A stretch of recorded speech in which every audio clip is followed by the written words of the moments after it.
Today we are going to talk about aliasing your column in KQL.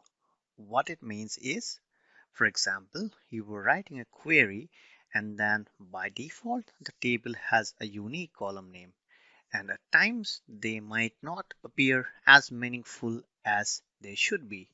So just to make sure the output is more readable and understandable, what we would do is we will try to apply a alias, which is nothing but a additional layer on top, sitting on top of the column, which basically renames the query or renames the response on the runtime for that particular instance.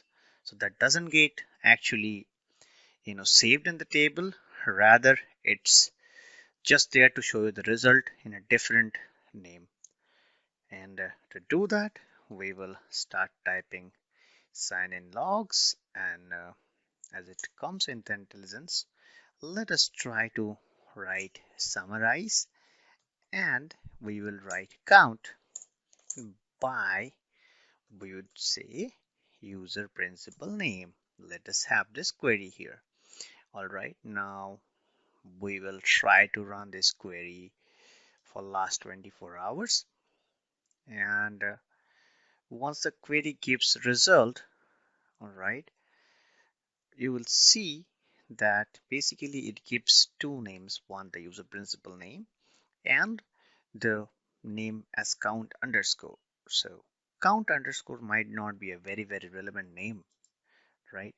Now what we could do is we can apply the first alias we have, right?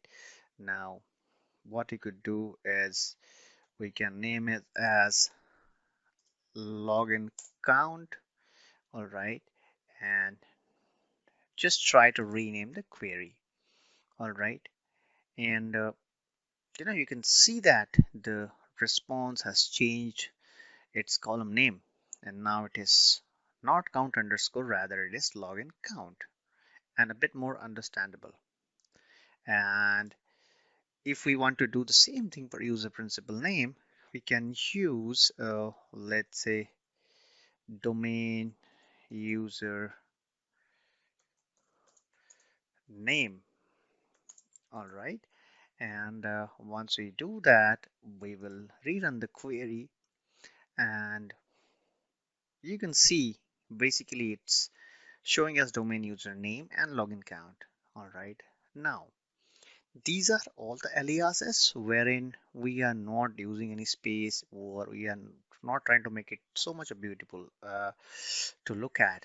Now let us try to do something more. So we will put a bracket here and put a space here and put that for each user, and we will rename that domain user name and bracket.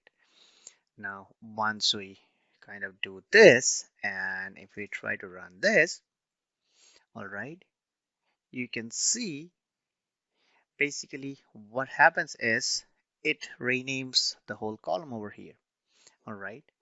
And just to show you that it did not even change anything beyond the session, so I will rewrite the summarize column and count by